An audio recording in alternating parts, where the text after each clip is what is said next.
This is Internet Marketing.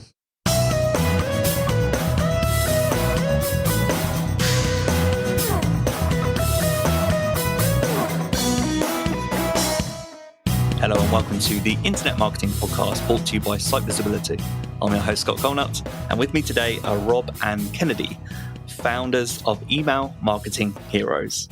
And we're going to be discussing modern email marketing that won't make you feel sick.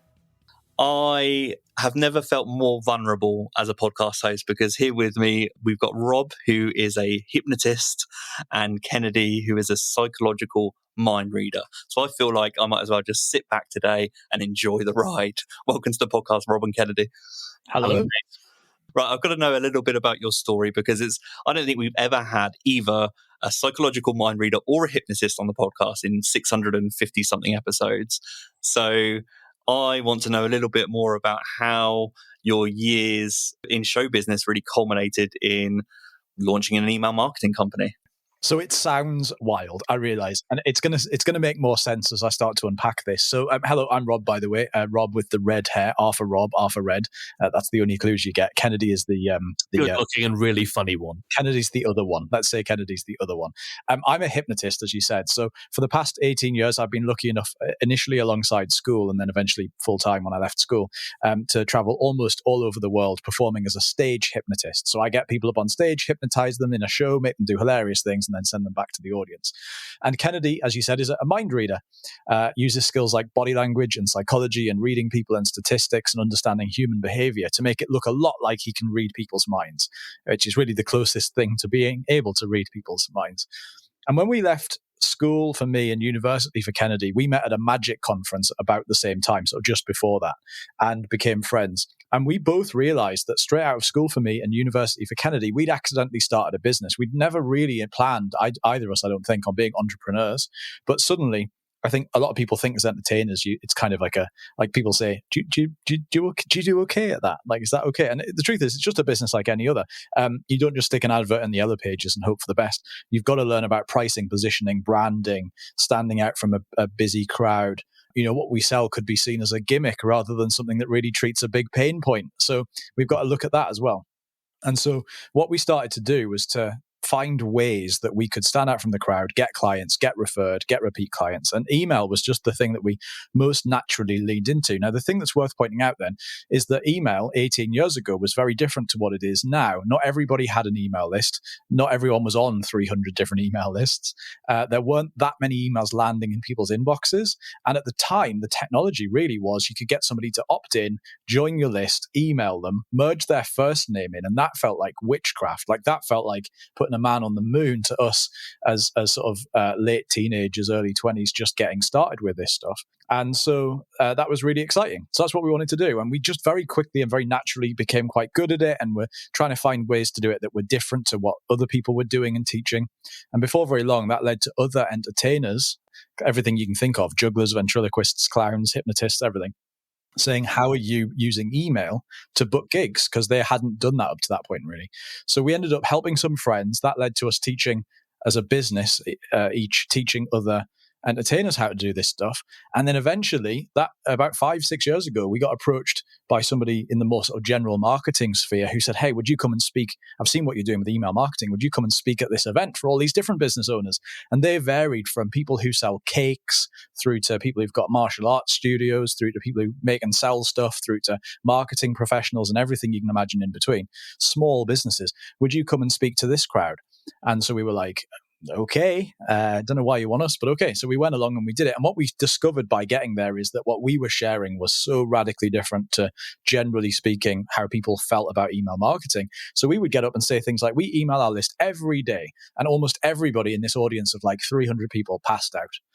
And the reason was, what they were hearing was, we email our list every day. And what they were imagining is the rubbish emails they receive being sent out every day.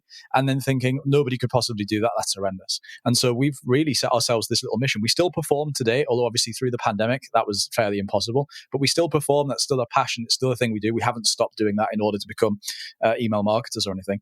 But what we now do is take the same psychology that I apply on stage as a hypnotist and Kennedy applies on stage as a psychological mind reader to email marketing, not only in our own businesses, but also to help other businesses do this email marketing. Like you said at the intro, won't make you feel sick. We'll jump in a little bit more to some of the specific techniques that you take from psychology and maybe is it hypnotherapy, and take those things and how you apply them to email marketing. But you touched on something, and I kind of joked at the beginning, I feel vulnerable in terms of I don't want to be hypnotized, you to take over the show and for me to be a laughing stock for the rest of my career. But I thought a lot of the work that you do, and I think you touched on it for Kennedy in particular, the work is physical. So being on stage and interacting with an audience that way. Can you actually achieve the same things in mind reading and hypnotherapy through audio? Is that possible? It's funny, right? Because first of all, I want to just make sure Rob doesn't get too big for his boots. He's definitely not a hypnotherapist. He is not helping anybody with their mind in that way. No, he's a hypnotist, which means he does funny stuff on stage, makes people do funny things. But so basically, it's all about communication. It's all about two things. What do you understand about your audience? And then what do you do with that understanding to make sure you can have more of an impact on those people? And whether that's your influencing people to do things, or basically you can't not influence people at the end of the day, right? Whatever you say, whatever you do, you are influencing people. You either influence them towards something you want them to do or away from that thing. And the first thing I think most of us need to do is become much more aware, much more conscious of the things that we're doing. And definitely not like in a brainwashing way. Like there's no like special magic words that will suddenly have you barking like a dog and clucking like a chicken and thinking you're Madonna. Definitely not. That's not how it works. People who are selling and that old sort of drudgery are just selling rubbish, honestly. What this is really about is understanding people and understanding that we all have key core motivators that get us to take action, to get us to feel things, to get us to think things, and get us to do things, and tapping into those. And as long as what you're selling or what you're asking them to do is positive, is good, is for their own good, and you give them a way out of it as well and say, hey, this is not for everyone, then that's great. That's what ethical persuasion's about. It's not about tricking people into doing anything, because that's been around for far too long. When you take all of those concepts, was it an easy process to put it into writing? Because everything that you're saying to me comes across as a physical medium. Like even just hearing the enthusiasm in your voice, there's something more tangible about audio and video, which I think would lend itself more to really your skill set and what's natural to you. So it's really interesting to me that email marketing would become the thing where you channel all of that energy, enthusiasm, and that skill set. How natural was it for you when you sat down to write those emails? So it's really interesting because actually written communication like email gives you a load of advantages over video or audio or face-to-face or speaking on stage or any of those things when it comes to this stuff. And that is that, for example, if you come and see me do a show, or if you go and see Kennedy do a show, one of the first things we have to do in the venue where the show is happening is make sure that we put a bunch of stuff in place that gives us the control over the environment, so that we are in full control of what people see, the order they see it in, what they hear, what the distractions are, what distractions there are, and all of that stuff. And that when somebody can see you or hear you, or they're sat across from you, there's actually a bunch of stuff. There's a bunch of extra things that could entice them and bring them in, or could just turn them off and put them off completely. There's an old thing I remember hearing that years and years and years ago, a long time ago, when the television first became a thing that people could really have in their house, and not every house on the street would have one, like maybe one or two houses on the street would have one. A little girl got interviewed by the press, and somebody said to this little girl, what do you prefer? Do you prefer the wireless, the radio? Do you prefer the wireless or the television? And the little girl really famously in this interview said, I prefer the wireless because the pictures are better. And for me, there's no better illustration of our brain's ability to fill in the blanks and to paint pictures and to make us feel something that, in my opinion, other forms of communication can definitely do, but also have their disadvantages, like there's distractions and things that you don't like. Really great example of this. We talk about making our emails really plain and very boring. So we have a white background with black text. the most we might ever have in it would be like if we're going to send somebody to go and watch a video, we might put a little screenshot of the video in the email and that'd be that. But for the most part, we try and keep it fairly blank from pictures, even if what you sell is a very visual thing like handmade jewelry or something like that. And there's a few reasons for that. But in 100% of our testing across loads of different niches and industries, that's outperformed the jazzy newsletter with loads of images and stuff. And one of the things that it does is it allows people to paint the pictures that make the most sense to them. So, for example, if you're telling a story in an email about some horrendously ugly sofa. I went round to my auntie's house. She's just bought this brand new sofa and she loves it. And I saw it and I thought it was awful. It was an ugly sofa. I don't know why anyone would want a sofa like that. And here's a picture of it. And there's a picture of it. And they look at it and they think, well, I've just bought that sofa. Or I think that sofa looks lovely. You've now created all sorts of disconnects, distractions, and thoughts you don't want them to have. Whereas if you just describe an ugly sofa without going into detail about what it looked like, you just said there was a really ugly sofa. Every reader can decide what that sofa looks like to them. What's an ugly sofa in your brain is probably going to be different to what an ugly sofa in my brain is. And I've seen Kennedy's sofa, and we don't need to talk about his taste in sofa. Just kidding. So the big thing here is to realize that the importance of allowing people to paint pictures in their brains that create emotions and feelings, and they're much more powerful than if we try and spoon feed people things. That's the first bit I'll say. The second bit I'll say is that really for us, email is the vehicle that you use to get people anywhere you want them to be. So we've got a bunch of people who would talk to us and say, well, I'm not doing email marketing because every week I do a Facebook Live or a LinkedIn Live, or I have a YouTube channel and I just put my videos out there and that's the sort of only content I have on the internet. And so I'm not doing email. And our big thing really is that actually what email does is it fuels everything else that you do. So if you're doing a webinar and you want to get more people on the webinar and you can sell really well by engaging and being a personality on a webinar, great. But use email to get more people to show up to the webinar.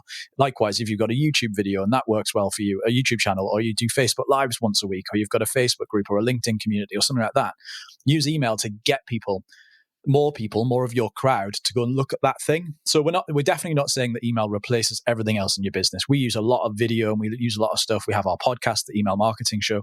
So we have all of this other stuff that allows us to become 3D and to be seen as a three-dimensional person.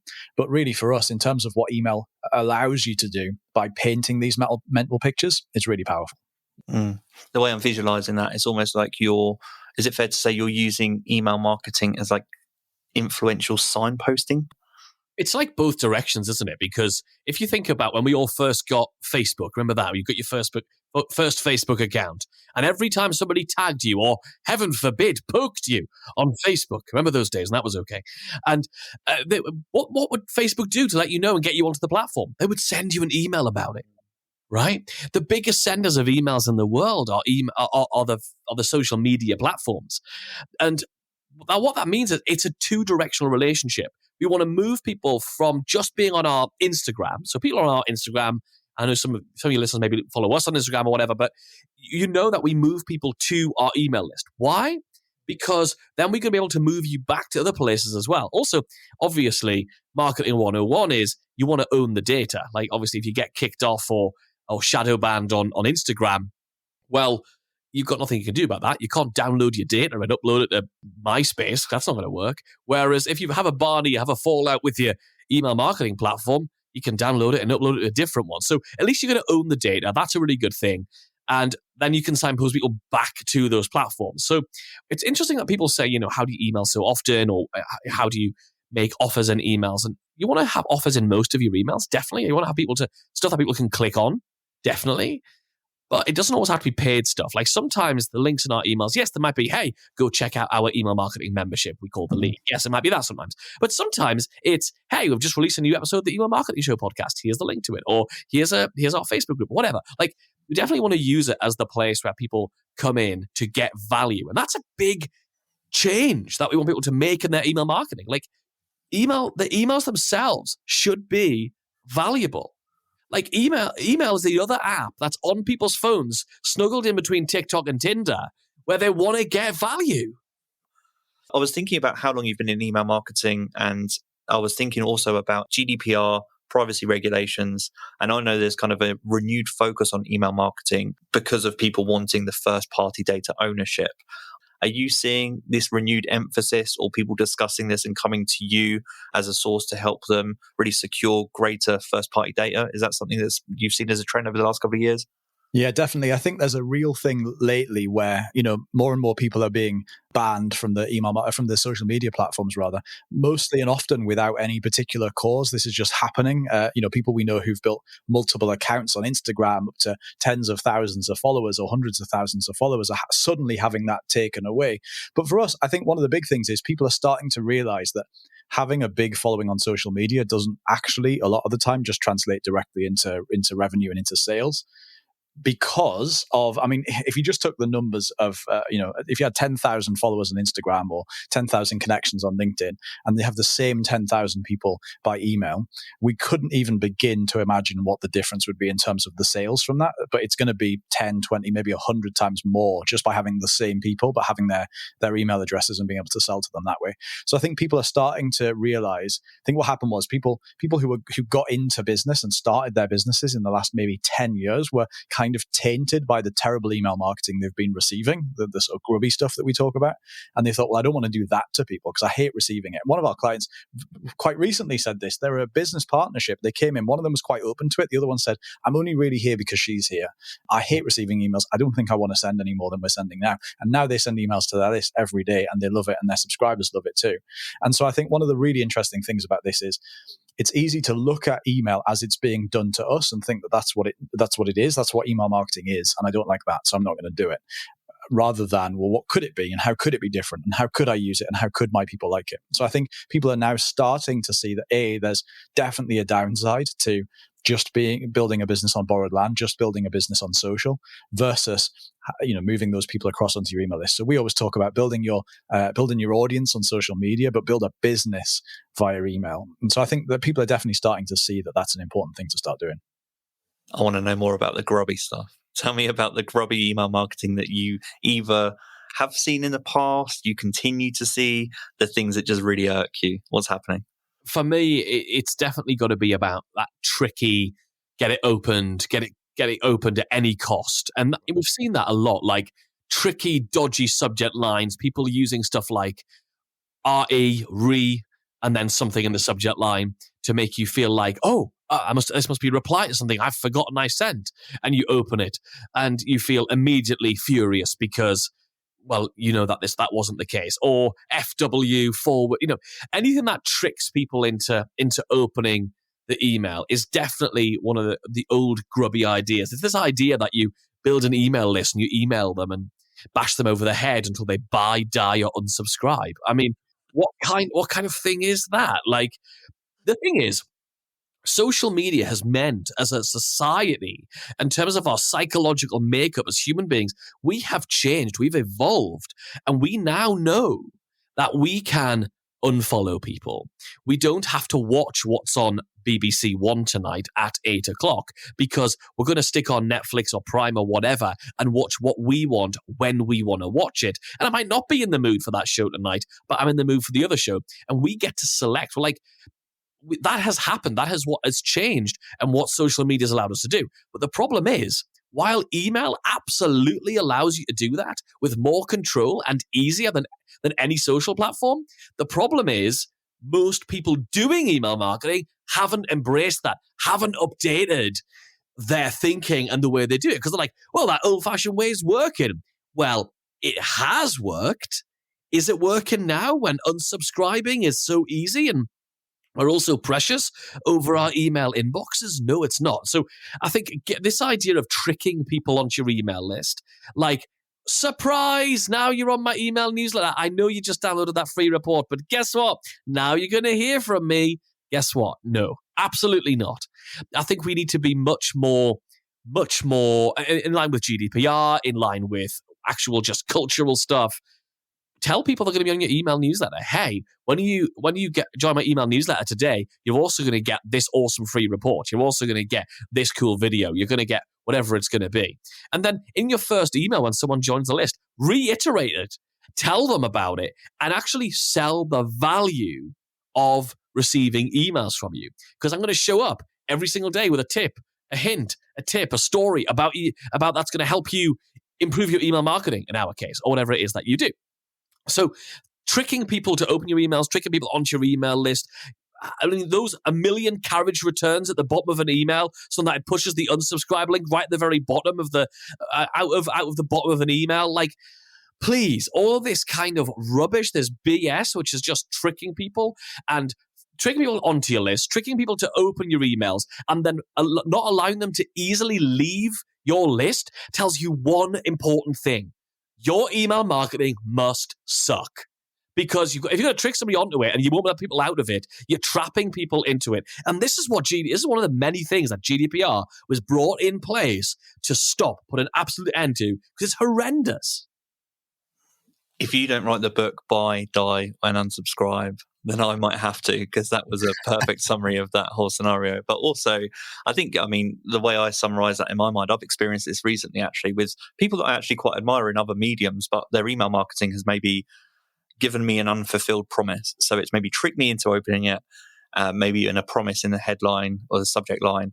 And then I've opened the email and I've been really disappointed. And it's kind of actually not only reflected on my interactions with their email, but my perception in terms of their reputation as well. It's changed my perception changed my thoughts on their whole reputation. So I think that's another thing that I think about as you talk that through is it has an immediate impact even beyond unsubscribing. It can really be damaging to reputation. Is that something you see? Yeah, I mean, definitely. I think, again, we are 3D business owners. We want to try and become 3D business owners too. Gone are the days where everybody just, I remember, here's an admission for you. When Kennedy and I both separately started our businesses as entertainers, we had, we're just getting going. We had a made up assistant, Barbara at mywebsite.com or whatever. And it was her job to chase the invoices and do all the nasty stuff so that we could just be the fun entertainer guys that would turn up and do the show. And then that was that. And if you didn't pay your invoice, it was Barbara that was going to get, but it was actually just us with a different name. And it was really, that was us trying to be something we weren't. It was us trying to be something and to make out this thing of being this huge company, this huge organization. And now what's happened, and loads of people did something similar. People would write on their websites, we will do this, such and such plumbing limited, established in 2015. And it's just them on their own. And there's nothing wrong with that. But it was seen at the time, people felt like that was a bad thing to be a small one-man, one-woman band. And now the world's gone the other way around. Huge companies, multinational global corporations wish that they had the appeal and the draw and the pull of a small one-man business. So now they're all, and the ones that aren't should be, trying to really personalize the brand. It's the reason why, obviously, in the UK, we've got things like Go Compare, this huge insurance company. And when you think about Go Compare, you don't think about whoever the guy is who's CEO and the board of directors or anything. You think about an Italian opera singing character with a funky mustache and all of that stuff. Whether you like him or not is personal choice. But some people will love it and some people will hate it. But you buy into that person as the face of Go Compare, not the people who actually run the company. And that's their attempt. In my opinion, that's their attempt to try and really personalize the thing. And as a result of that, a knock-on effect of that, which is a really positive change in business, as a result of that, you finish up becoming very 3D. People do want to engage with you on all the platforms. They do want to engage with you everywhere. They do want to feel closer to you. And so that you can't help but say the minute you do something, one other grubby email practice, marketing practice generally, but it's used a lot in email, is sort of extending deadline offers and that kind of thing. So there's a particular business owner, marketing coach that we've bought a lot of stuff from over time and currently is running an offer that expires on Friday. But I think it's been extended for just another 24 hours, about 6 times in the last week or two. And the minute that happens, that of course diminishes our trust in their email marketing because, we don't need to buy that offer for $2,000 today because it's probably going to be available again tomorrow because he's going to extend it again. But also it diminishes the trust and the desire to want to work with that person going forward. People, I always think you should market the way you want to be marketed to. Again, that's part of the philosophy of our email stuff. And I think that's a really big problem. This really kind of reminds me of this big fallacy that there is in the email marketing, which is that the subject line is the thing that gets your emails opened. It's not. The email subject line, people labor over it. What's the best email subject line? It's not the thing that gets your email opened or not. The thing that gets your email opened or not is your name. That first left-hand side, the column where they see your name, that's the thing that gets your emails open. Because let's be honest, if my friend Scott here drops me an email, and it has no subject line. If my mum sends me an email. I don't know how she would do that. I don't think she has an account. But if she did, one, I'd be concerned. Secondly, if it didn't have any subject line, I would definitely open that email. Why? Because the thing that gets the email opened is your reputation with that person. What is their subconscious reflex reaction when they see your name? Because we've all got people, we see the name, pop in their email inbox, companies, individuals, whatever, and we immediately go, oh, no, I can't deal with that right now. Thank you very much. I'll have a look at that later. As we all know in marketing and business, later is never. So we want to make sure that when your name lands in that inbox, I know that every time that Rob at Email Marketing Heroes lands in our subscribers' email inbox, they know there's going to be something extremely valuable, something really practical, something that's going to make them laugh or entertained in some way is going to be in that email 100% of the time, because that's the emotional response we want to get. And that's why we get really good open rates. And that's the reason why so many people enjoy our emails and actually make sales. So before we go into some of the techniques that you use, I'm actually interested in process. Techniques and process are quite different. In terms of process, do you plan out emails together? Does one of you write, one of you the idea generator? Do you mix it up? Tell me a little bit about the behind the scenes process for your email marketing. Yeah, it's kind of it's an interesting thing. It's we have a whole bunch of ways and structures that we use in order to write emails. Sometimes if you need to batch create a bunch of emails, then we created a process ourselves that we needed to write 60 emails for a certain sequence we were writing. So we were like, how do we create a system that means each email is interesting, but also they don't all sound the same? That's a danger in batch creating anything, isn't it? Any kind of content for any channel is that they all have that same sort of tone or that same sort of feel or vibe. So we want to make sure that that wouldn't happen. But then on a day-to-day basis, honestly, our process is one of us is in charge of the email marketing for each of our sort of sub-brands. So in Email Marketing Heroes in particular, Rob is the person who thinks and writes and sends the emails every single day, pretty much always in real time. There's exceptions when we're doing a particular campaign, like we have an online event each year called Inbox. When we're in like promotions for that or a special offer or something like that's going on, then we'll obviously switch it to planning that more in more advance. But usually when we're talking about our membership, the league, or he's talking about this week's episode of the Email Marketing Show podcast, something like that, it's in real time. It sort of leads us quite easily, I guess, into the tactics of that, if you're happy for me to sort of start going into that. Yeah, please. Yeah, totally. So one of the techniques we use for this is, as you'll see, we've created a bunch of strategies that allow us to reduce the amount of resistance any of us has to doing the thing, right? Because you want to make sure it's easy, especially if you're going to do it often. If you're going to do it 3, 5, 7 times a week, like we do in this business. So one of the techniques we use is to write an email every day and reduce that cognitive load, reduce the amount of friction we have against doing it, and making sure it's something we don't have to do too much research on. We don't have to think too much about it. So this is what happens for me. Every day I wake up in the morning. It's about 5:30 when I get up because I like to be up early. And as I'm going downstairs into the kitchen to put the kettle on to boil my first cup of tea of the day, I'm asking myself a really important question. And that is, what is the least boring thing that happened to me in the last 24 hours? Now, that sounds like a really flippant, simple question, but actually it's not. It's a question we've labored over a lot. And if you use that particular question, what's the least boring thing that happened to me in the last 24 hours? And it should not be work related. It's the whatever's happened in your life. We'll get onto how you make it work related for a work email in a second. But if you ask yourself that, your brain does not put up the resistance of asking a question like, what's the most interesting thing that happened in the last 24 hours? Because the answer your brain will give you is, nothing interesting ever happens to me, obviously, because your brain does that. If you say, what's the least boring thing, it will find the least boring thing. The thing will come to the surface. So now you know what that thing's going to be. And then I flip open the laptop while the kettle's boiling, and I start typing the story of that activity, of that thing. So let's say, for example, let's take an example of something we sent recently. So Rob bought a new mattress for his bed during the pandemic. So he was thinking about, okay, I'm buying a new mattress. The tricky thing about that is you can't sit on the bed, on the mattress and test it out in a mattress shop. So it's kind of a bit weird, isn't it? Like buying a mattress on the internet. How firm do you want it? I don't know. How firm is firm? So that was the story he started to type about buying this mattress on the internet. So that's got nothing to do with email marketing, but he is going to send this to the email marketing list to teach people and give some value about email marketing. So then what we're going to do is going to go from that story. That's the first element of this 3-element process. So the first one is story. The second bit, we're then going to go into what we call the lesson. And as you're typing that story, and that story is going to be 100 words or less, you're going to be asking yourself, what is the lesson? What is the moral of this story? How can I serve the emotional needs of my audience with this story? What's the lesson I can pull out from it?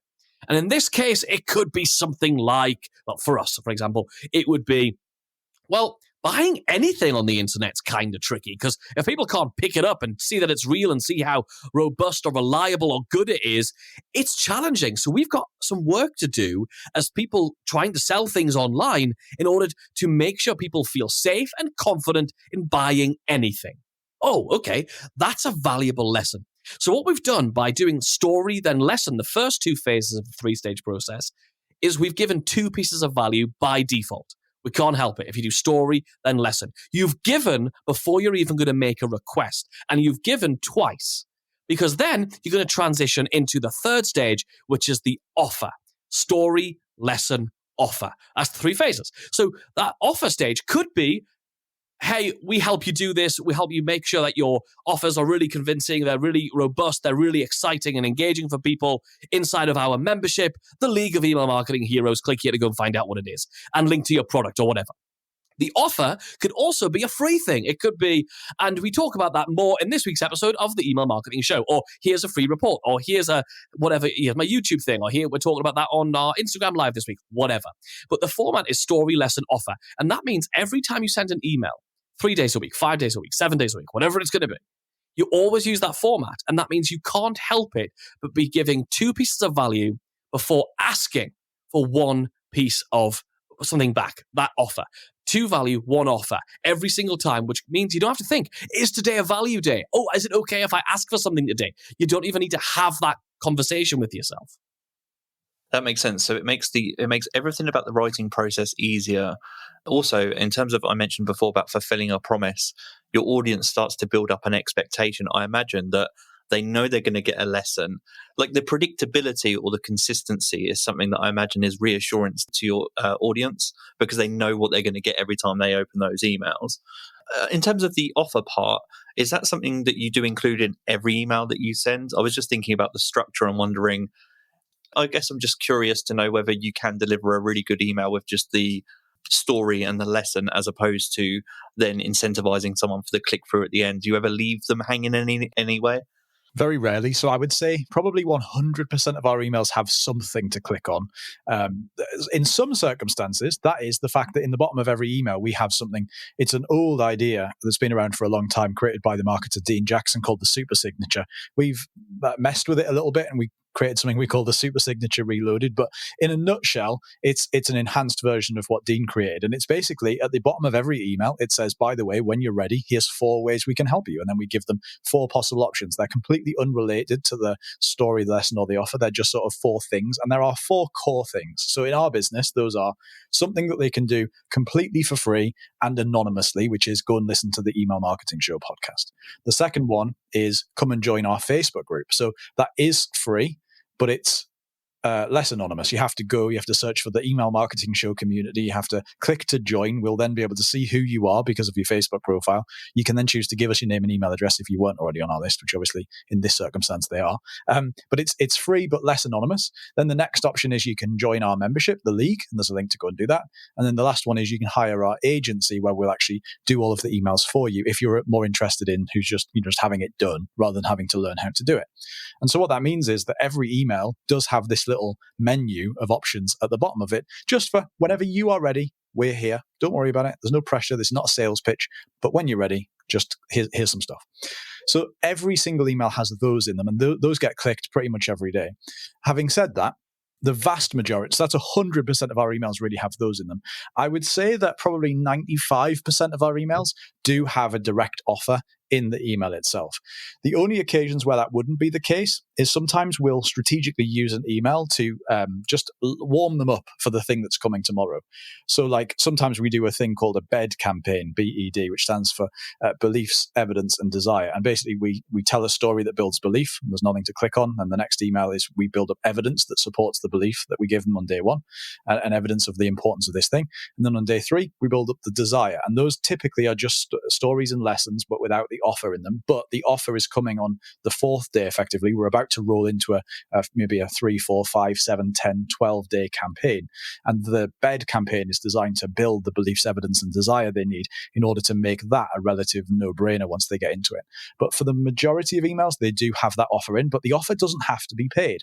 So sometimes, like typically once a week on a Wednesday, when the new episode of the Email Marketing Show comes out, either on the Wednesday, Thursday, or Friday, one of our emails will be a story, a lesson, and the offer will be, we talked about this more in this week's episode of the Email Marketing Show. Click here to go and find out what we said. And so what we're really looking to do is to train engagement. And there's a couple of reasons for this. One, because open rates are no longer an accurate metric. They were never very good, but now they're horrendously bad. We sort of ignore open rates completely. Obviously, we want to do stuff to try. That's not to say, you do want to try and get people to open your emails. Of course, that's important. If they don't read your emails and engage with the stuff, then they can't take it to the next level. But we sort of ignore the percentage number more or less completely. However, what we do want to do is we want to get people to click, because clicking on stuff is really our only true metric of how engaged the lister is. Obviously, we can sometimes track things like replies or forwards if your platform does that, but clicking through is the one that all of the platforms can do, and all of them can do very accurately. So we really treat that as our sort of North Star thing that we're really paying attention to, is how many people are clicking on the links. And so one of the problems is the minute you start to have more than a handful of emails that don't have links in them, you now have no real metric of how engaged the list are, which means that if you're going to do things like revival campaigns to re-engage sleeping subscribers, you've actually got way less data to go on the minute you stop putting stuff in for people to click. And so from day one of joining our list, when people go through our welcome sequence, which we call our getting to know you sequence, we are constantly just training them to click. We're giving them lots of stuff to click on, and we're training them to click, because as Kennedy hinted at earlier, if you're not training somebody to do something, you're training them not to do it. And so from day one, one of the things that people do when they come into our world is they say, look, I've got this list of 100, 200, 1,000, 5,000, 10,000 people. And when I email them, it's all a bit lackluster. I don't get much of a response. We say, well, tell us about your email marketing up to this point. And they say, well, I send an email once, maybe twice a month. It's sort of a newsletter that just tells them what's going on. Don't really make offers very often. There's not a lot to click on. The truth is, there's a lot of bad training there. If you think about if you adopt a dog when the dog is 10 years old and it's been allowed to run ragged for a really long time, you've got a lot of work to get that dog to even sit and give you the paw. Never mind all the complicated stuff like don't go and bite the postman's hand off and stuff like that. So you've got a lot of bad training to undo. So what we're constantly looking at is how can you train every subscriber from day one? And clicking is the primary thing you want them to do, because without clicking, they can't really buy. So the click is really what we're going for in every email. The interesting part, as I think that through as well, is I assume that means that with all of your emails, or the majority of them, do you only have the links to click at the bottom of the email? So there are no links in the actual body of the content or above, like in the introduction, for example? It's a great question. And actually, give you the sort of bigger sort of picture of this SLO, Story Lesson Offer Framework, is one of 4 that we use and teach. There is another way of doing this where you can have the links earlier on. So you might hyperlink one of the, this week inside of our membership, the league, one person was asking, and then go into the story about that. And you might, have the link in line, as we call it, where the words, the membership, our membership, the league, are actually the link as well. So what's really important is that you really look at how do you get more people to click those links. Like Rob said, it means you're proving more engagement, which means deliverability is increased, because that looks like more engagement to Gmail and all those other ones. But also you can actually track that, identify people, and if they engage certain number of times, we have another campaign that we teach called the Tell Me More campaign, which is basically someone clicks 3 times to look at our same sales page within a 60-day period. We then take them out of whatever else they're looking at, and we communicate directly with them, because the first time they clicked, they were checking it out. Second time they clicked, they were sort of reminding themselves. The third time, that shows a high level of intent of like, what is this? So then we want to make sure we're directly handling objections and taking care of that person. I really like the question as well. What's the least boring thing that you did today? Even as you pose that question and we're giving it as an example, my mind started to run away with me. And one of the things that I started to do was like, it made the process of thinking about what I've done more fluid.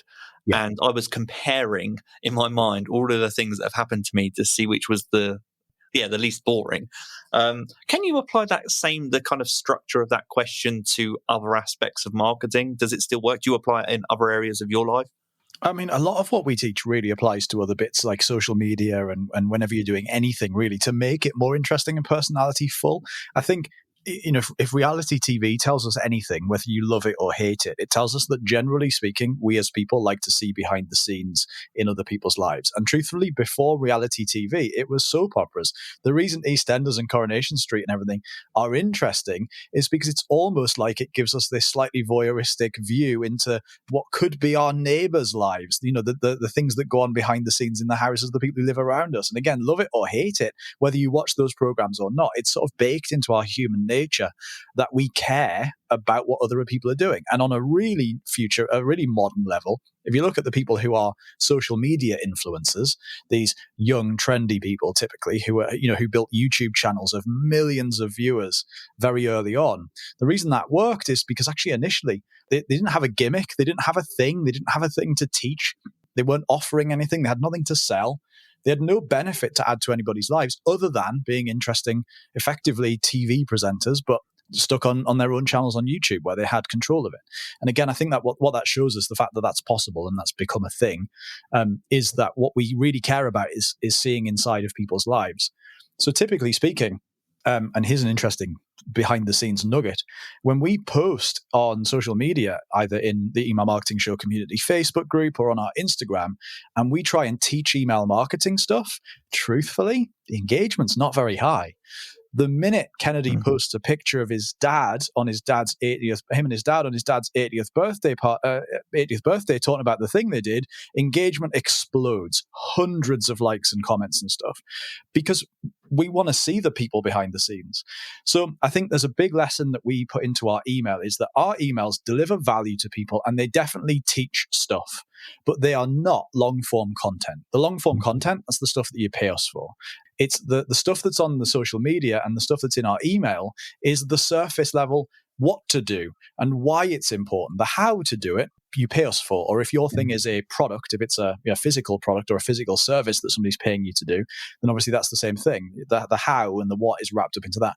But on the free content by email and on social media, what you really want to be sharing is the motivation, the permission, the excitement building around it, because that's valuable to people. And in fact, data has shown us that in some regards, it's more valuable to give that away for free than it is to try and teach stuff, because people don't really attribute the value to the sort of technical how to do it stuff when it's just posted for free on the internet. So it's a weird thing. Most people overteach and they give away too much stuff and then that restricts the sale. Whereas what you really want to do is teach what we consider to be, this sounds like a horrible way of putting it, it's not intended to, but the sort of surface level fluffy stuff and wrap it with your personality and the stuff that's going on in your life. And really what Kennedy hinted at before about looking after the emotional needs of your audience, this is what we do all the time. So as our audience are typically small 1 to 2 person businesses, maybe with a couple of virtual assistants or a tiny team around them working from home, we know that whilst they're in our world to learn email marketing to make more sales of their stuff, we know that. But their emotional needs are things like, how do you work from home when you've got a wife, husband, and kids kicking about during the holidays and the dog's constantly pestering you to go outside for a walk? And, you just fire up that Zoom call, and as soon as you do, the Amazon delivery man arrives and you've got that awkward bit to figure out. And, you know that at the end of the year, the accountant's going to come and tell you you've got a tax bill, which you sort of knew was coming, but you haven't planned for. And all of these things, and how do you, what's the perfect morning routine to get the productive day, and how do you stay productive working at home? These are all the emotional needs that they've got nothing to do with email marketing. We just know that interesting and stuff to our audience. And so what we're constantly trying to do by email and in social is to share interesting content that is not just about email, but is email wrapped in all of those other things, because that makes us a really important baked in part of somebody's life. How else do you manage that threshold of knowing when to inform and entertain versus sell and not give away too much, I guess, of the free advice? And one thing I'm thinking specifically here is we talked before about the process of sitting down, asking yourself those questions and then starting to write. Do you put a time limit on the amount of time that you write in the morning and say, right, that's that done with, and then I move on? How do you do that? I mean, for me, I'm dyslexic. So the reason I started writing these emails anyway was actually as my own way of going, well, I'm going to just become a better writer in spite of this dyslexia that I've been told I've got. So I started off by taking about 20 minutes to write one of these emails. On average, these emails are about 175 words. We sort of calculated a little while ago. Should do it again more recently, but we haven't. About a year ago, we did an average. It was about 175 words. And now it takes me around 4.5 to 5 minutes to do it. Because as long as you stick within the structure that you've promised yourself and that you've set up as the expectation with your audience, and whatever that structure is, as long as you stick within that, then you're delivering value, but also you can't be giving everything away. But also, let's look at what people actually pay for. I mean, what are they paying for in your business? Are they paying for structure? Are they paying for things being in the right order? Are they paying for the support? Are they paying for... So, for example, it doesn't matter how much we teach you about email marketing through our emails. Like, you'll learn a lot. We've taught a lot of stuff on this podcast, right? But what people pay us for is, well, in our membership, in our case, it's literally the email campaigns to make more sales. More than 27, almost 30 email campaigns for every single possibility of things you might want to do in your business at different stages. That's what people are paying for. It's for our coaching twice a month, every single month. So as long as we're not giving those things away, we can give away everything else. And that's your distinct advantage over everybody else, right? Because if somebody else is charging for something, but you don't charge for that, and you've got no plan on charging for that, guess what? If it's valuable to your audience, you can give that away, because the thing that you're selling is the thing you protect. You can give everything else away. I don't believe that you should have like this sort of solid metal box around the stuff that you will teach and won't teach. It's just like, give everything away as much as you possibly can, because people pay for that structure. They pay for exclusivity. They pay for access. So, like, what are they going to pay you for and give everything else away? There's one aspect of email marketing. We've talked about it from maybe the business perspective and the benefits to the audience. But I also am hearing the enthusiasm just in your tone about email marketing and the enjoyment. And that's the word that comes to mind. All of these techniques that you're discussing seem to make email marketing just an enjoyable process for you. It sounds like you actually enjoy sitting down, challenging yourself with these structures, and just it allows you, just in terms of even just that time limit you discussed there, spending 20, 30 minutes in the morning writing these emails. It's an enjoyable part of your day, which then allows you and frees you up creatively to focus on other things. So you're not sat there, what should I write today, and challenging yourself immediately from the start of the day with that kind of mental challenge. It's a fluid start to the morning. Is that how you feel? Does it help you creatively in other areas of your business? I think one of the things that's interesting about our approach is because what we're doing every day is sharing stories and stuff that's fun. The stories we're sharing, to give you like a real life example of this, is the stories that, let's imagine you've got a partner who works in an office, 10 miles away, and will be out from 9 to 5, and will get home at 6, half 6, something like that. When that person gets home, you can't wait to tell them this thing. Oh, you wouldn't believe what the neighbor said earlier on. You won't believe this letter we've received. And it's little things. And what we started to do is, one of the places this came from was we were about to get a train from Newcastle, where we live, down to Northampton. Not the easiest train journey in the world. And it required a couple of changes. And when we got to Newcastle train station, the first train was cancelled, which means that we now had to sort of blag our way through trains we weren't really supposed to be on in order to just get to the place to do this presentation. And so we had this, what turned into about a 7-hour journey from leaving the station to getting to where we wanted to be. And again, getting on trains we weren't supposed to be on and all of this. And along the way, about halfway through that journey, Kennedy said to me, there are so many emails that have come out of today, like so many stories we could tell. I mean, it would be boring if we told all of them because they're all about this same journey. But there are so many of these things that could turn into emails, and so we coined this phrase where we'd say there's an email in that. What we mean is really there's a story in that. There's something story worthy in that thing, and therefore it's email worthy. And so that feeling when somebody gets home, either the kids get home from school or your partner gets home from work, or you see your parents after you haven't seen them for a while, and there's those stories you just can't wait to tell them about the thing that's happened. Those are the stories we're telling in email. And so when we send an email out, our list is about just under 5,000 subscribers. So for somebody who runs Email Marketing Heroes, don't think we've got a list of tens of thousands of subscribers, by the way. It's very intentionally quite a smaller list than most people would expect. So about 5,000 subscribers. I feel like every day I get to go and tell an interesting, funny, whimsical story about something that's occurred with my pets, with the garden, with the house, with business, with something, to 5,000 friends, effectively 5,000 people who are there and waiting to hear what that next story is going to be. And we get loads of people who join our membership, the league, which is the thing we primarily sell, and then get in touch with us afterwards and say, can I keep getting the emails? I just want to keep hearing what's going on in your life. And it's just little things, like randomly today I heard the postman shoved a letter through the door, and on the envelope it was just written to the occupier of the house, and on the back of the envelope it said, this letter contains details about funeral plans. That to me was interesting enough that I didn't open it. Obviously, I just threw the thing away. But I now want to go and tell my 5,000 friends about this interesting letter that came through the door. I've never had that before. So every time something like that happens, I'm just excited to go and tell our list about it. And what you end up with very quickly is more stuff, more of these stories than there are emails to write, almost to the point that it's disappointing. Like there's probably 3 or 4 things from the last 24 hours that I could write an email about, and I can only send one. So I'm going to only send one. So I sort of have to factor that in. The other thing is we did a podcast episode about this recently. I'm not sure if it's out yet, but on our podcast, the Email Marketing Show, talking about the fact that we sort of use email marketing really as almost a therapy. I sit down and write emails that I want to write, regardless of whether anyone else wants to read them or not. Because I figure that if they're emails that I want to write and they're emails that I would want to read if I received them, there'll be somebody else out there that would benefit and have value from this as well. Not everybody, definitely not everybody. People will still unsubscribe, and we have fairly high subscriber churn in terms of people coming in, being around for a bit, very quickly realizing, oh, this is too much email marketing for me, and then unsubscribing. That's perfectly fine, because email subscribers aren't Pokemon. You don't have to catch them all.